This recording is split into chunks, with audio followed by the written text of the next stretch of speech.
Sir, put the phone down now. Get off the phone, old man! Yeah. I am calling my lawyer. Sir, put the phone down now. Get off the phone, old man! Yeah. I am calling my lawyer. In cops target 90-year-old black veteran at a diner. He makes one phone call to the Pentagon that stopped them.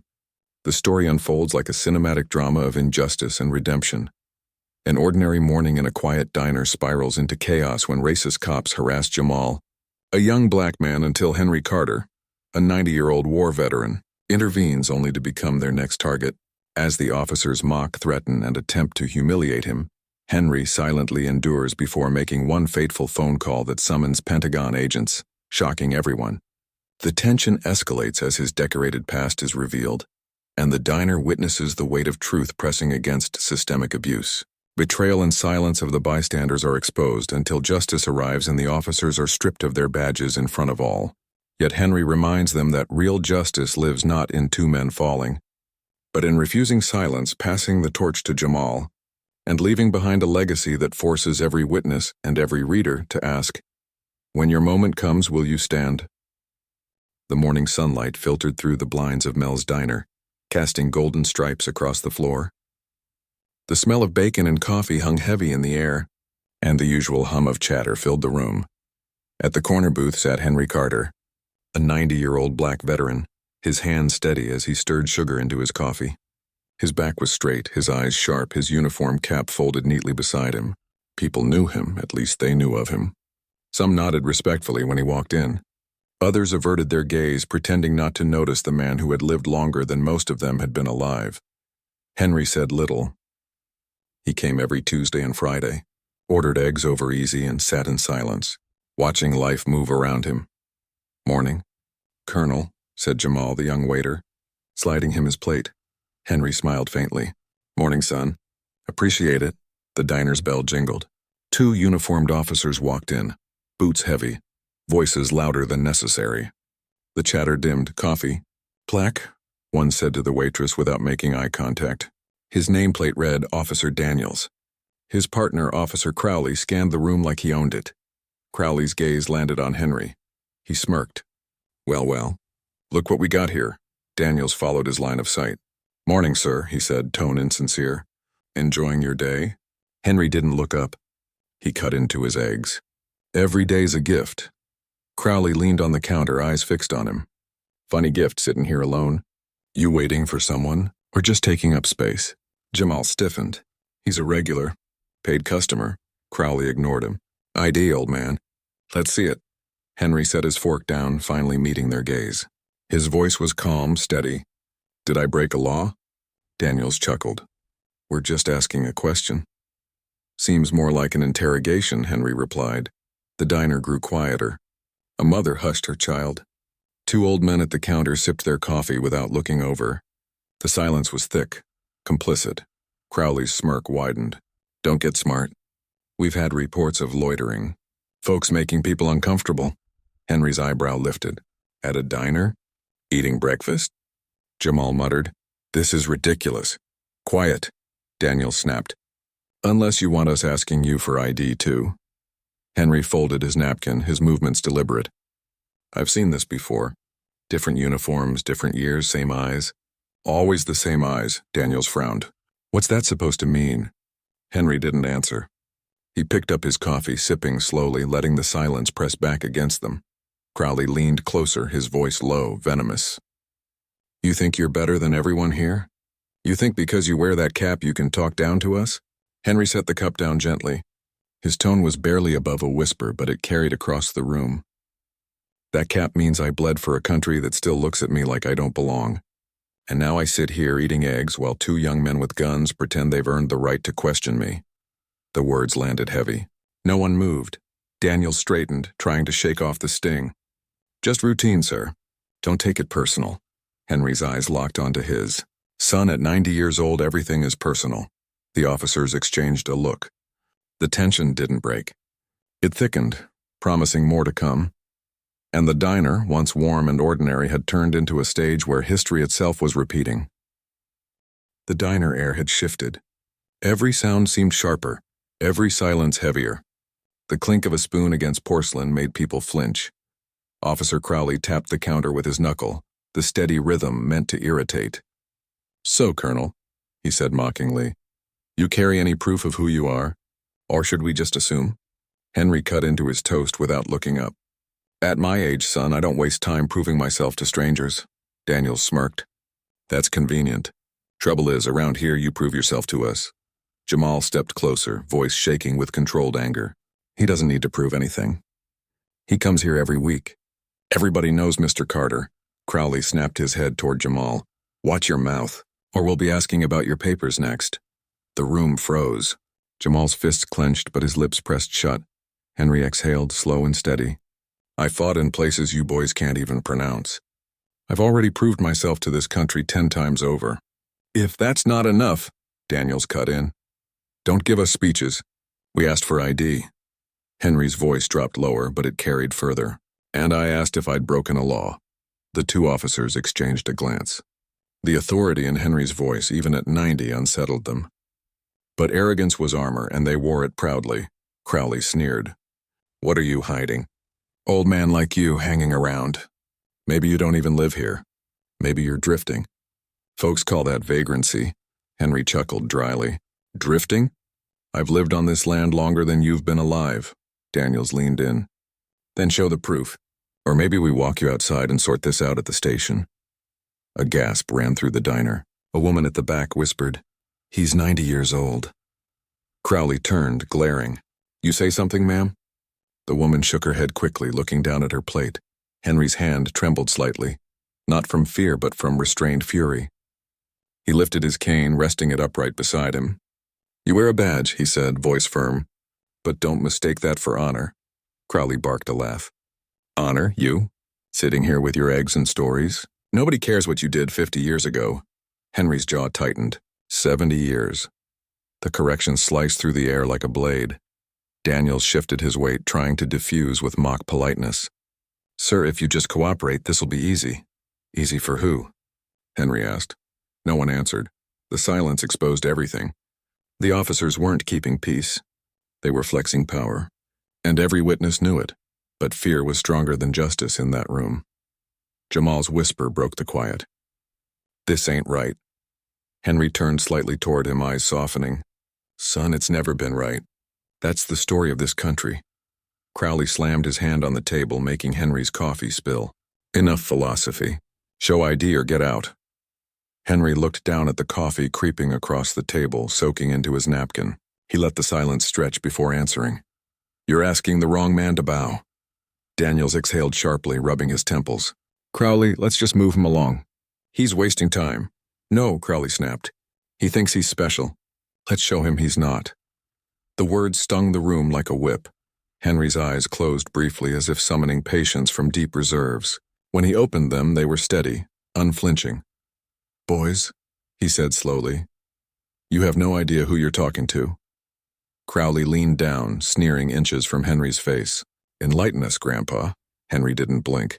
"Not yet." The diner breathed in, waiting for the next move. But in that moment it was clear. This wasn't just harassment. It was the beginning of a storm, and the storm was far from over.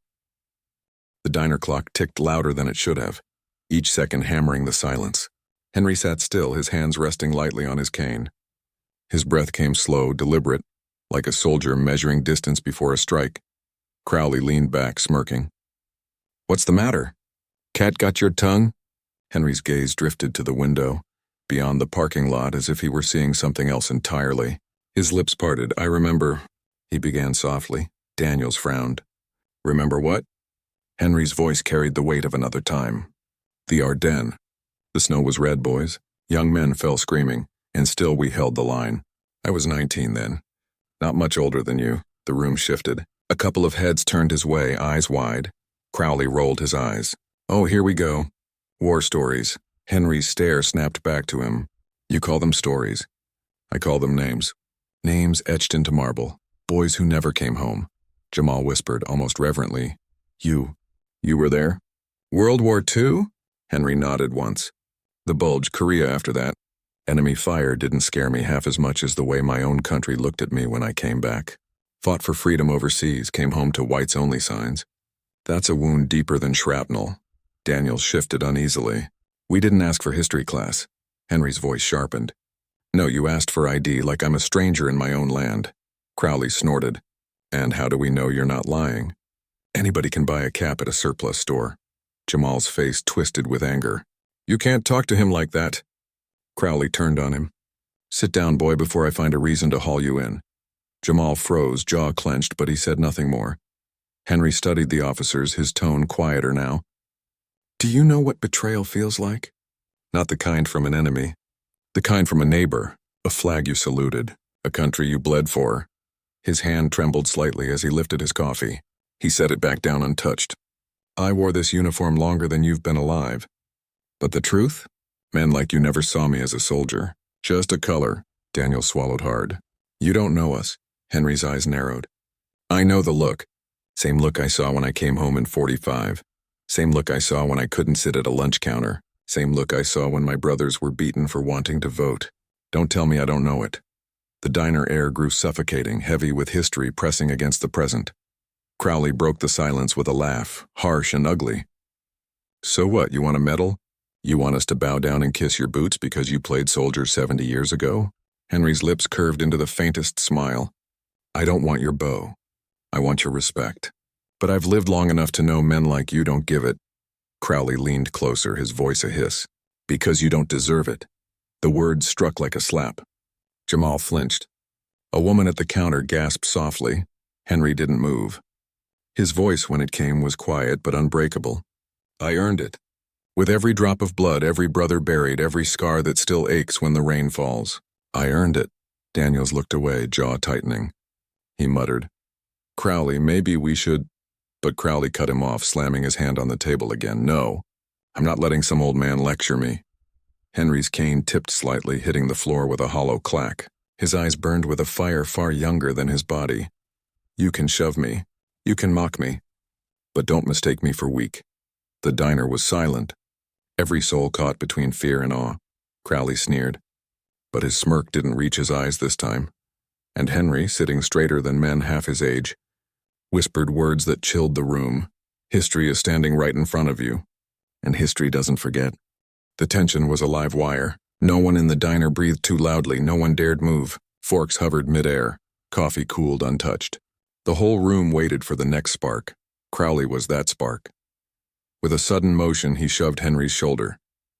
The old man's body rocked, his cane slipping from his grip and clattering to the floor. The sound echoed like a gunshot. A waitress gasped, covering her mouth. Jamal's hands curled into fists, his knuckles white. Hey, Jamal blurted, stepping forward. You can't, Daniel shot him a glare. Sit down, boy, before I cuff you for obstruction. Henry steadied himself with both palms on the table, refusing to slump. His voice was calm, almost too calm. That the best you've got? A shove for a man 3 times your age? Crowley sneered. Old man, you don't know when to shut up. He swatted Henry's coffee mug off the table. It crashed to the floor, brown liquid spreading across the tiles like blood. The room jumped. But no one stood up. No one spoke. Henry stared at the mess, then slowly lifted his gaze back to Crowley. His eyes glistened, not with weakness, but with something harder, something unbreakable.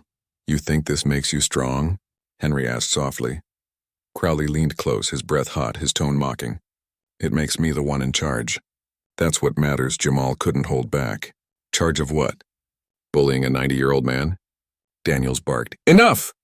His hand rested near his holster. The gesture was subtle but clear. The diner froze even tighter, as if one wrong word might bring chaos. Henry bent slowly, painfully, to pick up his cane. His fingers wrapped around it, steady despite the tremor in his wrist. He tapped it against the ground twice before speaking again. I've been hit harder by men who actually knew what a fight was, Henry said, voice low but sharp. Men who didn't need a badge and a gun to feel tall. Crowley's smirk faltered. Just slightly. Henry leaned back against the booth, cane across his lap, now like a weapon of patience. His words cut the silence. Do you know who you're talking to? The question landed heavy. Daniels frowned, uncertain. What's that supposed to mean? Henry didn't answer right away. He let the suspense hang. The diner's walls seemed to lean in. the silence pressing like a weight on everyone's chest. Jamal whispered, "Colonel," but even he wasn't sure what was about to unfold. Henry's eyes were locked on the two officers, unwavering. "You think I'm just another old black man to push around. But you're wrong. You're looking at a man who's been saluted by generals. A man who's carried secrets you'll never read in your little police reports." Crowley barked a laugh to mask the unease creeping in. "Sure, and I'm the president." Henry didn't flinch. He didn't smile. He simply held Crowley's gaze, unblinking, unshaken. Daniel shifted uncomfortably, his confidence cracking. "Crowley, maybe we should cool this down." But Crowley doubled down, pointing a finger at Henry. "I don't care who you think you are. Around here, you're nobody. And if you don't get out of this diner right now, I'll make sure you leave in cuffs." The words sliced through the air. Henry's reply came slow, deliberate. "Son, you just made the biggest mistake of your life." The diner shivered with those words. They weren't shouted, they weren't angry. But they carried a weight that made even Daniel swallow hard. Crowley forced a laugh, but it was hollow now. "Oh yeah, and what mistake is that?" Henry's cane tapped the floor once, steady and sharp. "Underestimating me." The chapter closed with silence, the kind of silence before a storm, and in that silence even the walls of the diner seemed to know. Something bigger than a shove was coming. Crowley's threat still hung in the air when Henry shifted in his seat, steadying his cane against the table. His eyes swept the diner, then settled back on the two officers. "You boys want me outside in cuffs?" Henry said calmly. "Fine, but first I'll be making a call," Crowley scoffed. "A call to who? Your nursing home? Maybe they'll come pick you up." Daniels chuckled under his breath. "Or Social Security. See if your check cleared." A few diners laughed nervously, the kind of laugh born of fear, not humor. Henry reached slowly into his coat pocket. The officers stiffened, hands twitching near their belts. But he only pulled out an old flip phone, its plastic worn smooth with years of use. The room exhaled in relief. Henry flipped it open, pressed 3 buttons with care, and raised it to his ear. His tone shifted, suddenly firm, authoritative, the weight of command in every syllable. "This is Colonel Henry Carter," he said. "Patch me through to General Simmons." The diner fell into stunned silence. Crowley blinked, then burst out laughing. "Oh, that's rich. General Simmons, huh? What is this, some kind of movie?" Henry ignored him. His voice stayed level. "Tell him it's urgent." "He'll take my call." Daniels muttered. "Crowley, he's delusional." But Henry's voice carried something they hadn't expected. Certainty. "General Simmons," Henry said after a pause. "Yes, it's Carter. I'm at a diner in Jefferson County. 2 officers are trying to drag me out like a criminal. I suggest you send someone down here before this turns into a problem bigger than they can handle." Crowley rolled his eyes. "Oh, please.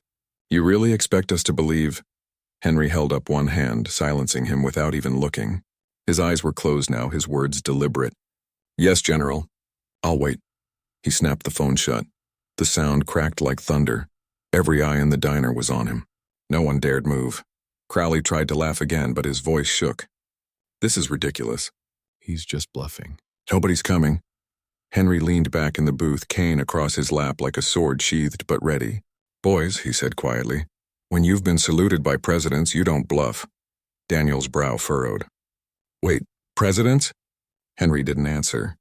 He let the words hang in the air like smoke. Jamal whispered from the corner, awe in his voice. "Colonel Carter." "You're him." Henry gave the faintest nod, then spoke to the officers again. "You think age makes me weak. You think skin makes me lesser. But what you don't understand is that respect isn't something you take by force. It's earned. And mine stretches from Normandy to Seoul, from the White House to the Pentagon." Crowley shifted, suddenly unsure of his footing. "You expect us to just believe you've got generals on speed dial?" Henry's eyes bore into his. "You'll believe it when those black SUVs pull up outside. And trust me, they're on their way." The diner was utterly still. Even the ceiling fan seemed to stop spinning. Daniel swallowed hard. "Crowley. Maybe—" "No!" Crowley snapped, louder than he meant to. His voice cracked under the weight of his own denial. "He's bluffing. He's an old man running his mouth." Henry smiled faintly. "Then wait and see, officer. Wait and see who walks through that door next." The room trembled with silence. The fear had shifted, no longer Henry's burden but theirs. And though no one yet moved, everyone knew the balance of power had just changed. The storm was on its way. The minutes stretched thin, every tick of the clock tightening the diner's nerves. Crowley paced like a caged dog, muttering under his breath. Daniels shifted by the counter, tapping his fingers against his holster, restless. Henry sat motionless, cane steady across his knees. His silence was louder than their threats. Then, the low rumble of engines. Outside, through the diner's dusty windows, dark SUVs rolled into the parking lot. Their tinted windows reflected the morning sun, their presence heavy, deliberate. The diner collectively inhaled. Crowley froze mid-step. "What the hell?" The doors swung open. 3 men in suits and 2 uniformed military aides stepped inside with quiet precision. Their eyes swept the room, cold and calculating. One of them, tall with silver hair, spotted Henry immediately. He strode forward and stopped at the booth. His voice was sharp, respectful. "Colonel Carter." The diner gasped. Henry inclined his head slightly, his tone calm. "Captain Lewis." Crowley's mouth fell open. "Wait, you know these people?" The man in the suit turned his head, his voice cutting like a blade. "Watch your tone. You're speaking to a decorated officer of the United States military. Colonel Henry Carter is a national hero." Daniels stammered, color draining from his face. "Colonel?" "As in Colonel?" Henry tapped his cane once against the floor. "Surprised?" The aides flanked the booth, standing tall, their presence overwhelming the cramped diner. One leaned closer to Henry. "General Simmons sends his regards, sir. He instructed us to extend any assistance you require." Henry nodded faintly. "Tell him I appreciate it," Crowley sputtered. "This is insane. He's just an old man at a diner." The silver-haired agent's eyes snapped to him. "You assaulted a decorated veteran. Do you understand the severity of what you've done?" Crowley's face flushed red. He provoked us." Henry's voice cut through the room like a calm storm. "No, son. I reminded you of the truth, and you couldn't stand it." The agent turned to Daniels. "And you? You stood by while this happened?" Daniels' lips trembled. I didn't." "Exactly," the agent snapped. The diners, who had sat frozen for so long, now shifted in awe. The same silence that once enabled the officers now weighed against them. Henry leaned forward, his eyes steady. "For years I've walked into rooms where silence was more dangerous than bullets. Today it broke the same way. Everyone watched. No one stood. That's the cost of fear." Jamal finally stepped closer, his voice barely above a whisper. "Colonel Carter, I tried." Henry held up a hand, not in reproach, but in recognition. "You spoke when others didn't. That's enough, son." The silver-haired agent turned back to Henry. "Colonel, what would you like us to do with these officers?" Henry's gaze fell on Crowley and Daniels. His voice was low, deliberate. "They came in here with power and left their humanity at the door. Let them answer for that. Publicly." Crowley's bravado cracked completely. His voice trembled. You can't just ruin us over this." Henry's eyes locked on his. "Son, you ruined yourself the moment you thought a badge made you untouchable." The room was still. Even the officers' own reflections in the diner windows seemed to condemn them. Henry rested back against the booth, cane across his lap, dignity intact. The power had shifted, and for the first time that morning the diner felt less like a trap and more like a courtroom, one where the verdict was already written. The diner had transformed. What began as a suffocating room ruled by fear was now charged with something heavier, truth pressing against every wall. Crowley and Daniels stood exposed, uniforms suddenly meaningless, stripped of the authority they had clung to like armor. The agents fanned out, documenting everything. Phones from the crowd flicked on, recording. The whispers grew, not in fear this time, but in witness. Henry sat at the center, calm, steady, as though the storm around him had always been inevitable. The silver-haired agent addressed the room. "Everyone here is a witness. These men use their position to intimidate and assault a citizen, a decorated veteran no less. This is not just misconduct, it is disgrace." Daniels shook his head violently, his voice cracking. Wait. I didn't touch him. It was Crowley. I was just..." Henry's cane struck the floor with a sharp crack, silencing him. His voice was grave. "You watched. You let it happen.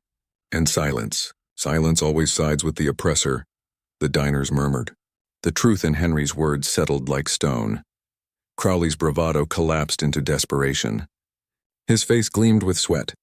This is a setup. You all saw him. He was provoking us, disrespecting us. You can't just ruin careers over one bad morning. Jamal's voice rose from the back. Bad morning? You threatened me. You shoved me like I wasn't even human. And if Colonel Carter hadn't stood up, you'd have left me broken. Eyes turned to Jamal. For the first time, his words rang louder than fear. His chest heaved, but his voice didn't shake. Henry looked at him, pride flickering in his tired eyes. Truth doesn't need a loud voice, son, just a steady one. The silver-haired agent turned to Crowley and Daniels. Both of you will be relieved of duty effective immediately. You'll face federal review for civil rights violations and abuse of authority. Your badges are no longer shields, Crowley staggered. You can't. Hand them over, the agent ordered. A hush fell as Crowley and Daniels unpinned their badges. The metal clinked against the counter as they laid them down. That sound, small, metallic, and carried more weight than any shout. The room exhaled.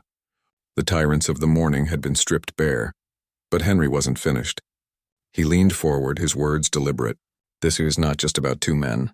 It's about a system that lets power blind decency. Don't walk out of here thinking justice is finished because two badges hit a counter. His eyes swept the room, piercing. Justice lives when every bystander refuses to be silent. When truth costs you comfort, but you speak it anyway. That's the reckoning. The crowd lowered their eyes, some in shame, others in quiet resolve. They had watched, and their silence had almost written another tragedy. The agent gestured for Crowley and Daniels to be escorted out. As they passed Henry's booth, Crowley muttered, venom still dripping from his cracked pride. This isn't over. Henry's voice followed him, steady as iron. For men like you, it never is. That's why people like me keep standing. The doors closed behind them. The diner, once thick with dread, now carried a fragile air of awakening. People whispered, replaying every moment, the weight of what they had allowed, what they had almost lost. Jamal approached Henry's booth. His voice was soft, reverent. Colonel, you changed everything. Henry's lips curved into the faintest smile. No, son. I just reminded them who they were supposed to be. The change, that's on you now. He rose slowly, cane steady, his figure upright despite the years. As he moved toward the door, the diners parted without a word, as if the ground itself demanded they give way. When Henry stepped into the sunlight, the air felt different, lighter, freer, but charged with responsibility. The reckoning had begun, not just for two fallen officers, but for everyone who had watched. Inside, the empty counter glimmered with two discarded badges, cold reminders of power abused and justice reclaimed. And in the silence that followed, the diner carried not fear, but a question that would haunt every witness. When the next moment comes, will you stand? Morning bled into afternoon. The diner, once the stage for humiliation and fear, had become something else entirely. A place where history had cracked open. Reporters arrived. Cameras flashed outside, hungry for sound bites. The story was already spreading, whispered across social feeds, carried in trembling voices.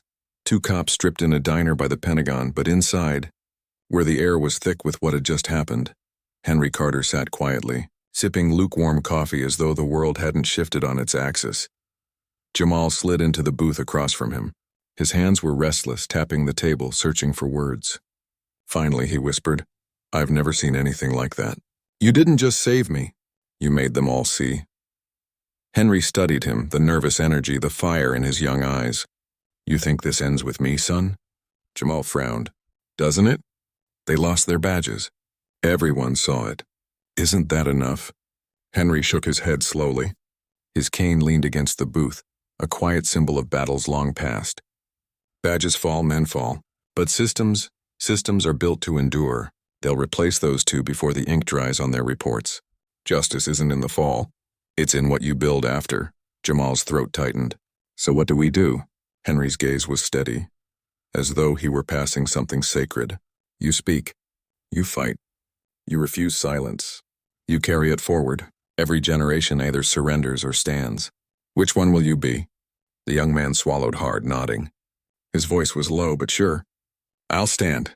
The silver-haired agent approached, his expression softer now. He extended a hand to Henry. "Colonel Carter, your service never ended, did it?" Henry clasped it firmly, though his grip carried the weight of 90 years. "A soldier doesn't retire from truth," the agent smiled faintly. "We'll be in touch. What happened here? It will echo far beyond this diner." Henry gave a weary nod. "See that it does." The agent left, but the weight of his words lingered. Henry rose slowly, Jamal instinctively moving to steady him. The old man brushed him off gently, pride in his bearing. As he made his way toward the door, every eye followed. Diners stood quietly, not in fear this time, but in respect. At the threshold, Henry paused. He turned, his voice carrying across the room. "Don't let this be a story you tell and forget. Let it be the moment you decided silence was no longer enough." The words etched themselves into the air. Then he stepped outside. The street was alive with murmurs, cameras, microphones. They surged toward him, shouting questions. "Colonel, how did you know who to call? Do you believe justice has been served? Do you see yourself as a hero?" Henry lifted a hand. The noise dimmed. His voice was calm, steady, resolute. "I am no hero. I'm just a man who refused to be broken. The question isn't about me. It's about you. When the moment comes to choose between silence and justice, what will you do?" Cameras flashed. Pens scratched furiously. His words cut sharper than any headline. Jamal stood just behind him, watching, learning. The baton was already being passed. Henry adjusted his cap, the same one he'd worn into war decades ago. With slow, steady steps, he moved through the crowd. They parted instinctively, the way soldiers clear for a commander. He disappeared into the sunlight, his cane tapping against the concrete, the rhythm of defiance and endurance. Behind him, the world erupted, interviews, debates, arguments, headlines. The diner became legend before the coffee cooled on its tables. But Henry simply walked on. Not for glory, not for applause, but because the fight was never about one man. It was about the truth outliving him. And in that truth, his legacy lived. That night, Jamal sat alone, replaying every moment. The fear, the silence, the courage. He realized that the reckoning wasn't only for the guilty. It was for the bystanders, too. He opened his phone, recorded himself, and spoke. "My name is Jamal. I was there when 2 men in uniform tried to break us. I was there when silence almost won. And I was there when Colonel Carter reminded us what standing looks like. I won't be silent again," he posted it. Within hours, it spread. The old man's fire had already lit a new torch. And somewhere in his small home, Henry Carter sat in his chair, eyes heavy, body worn. Yet in the quiet, he allowed himself the faintest smile. Because legacy wasn't carved in medals or parades. Legacy was a diner full of witnesses, a young man finding his voice, and a world left with one undeniable truth. The fight for justice never ends. But neither does the will to stand.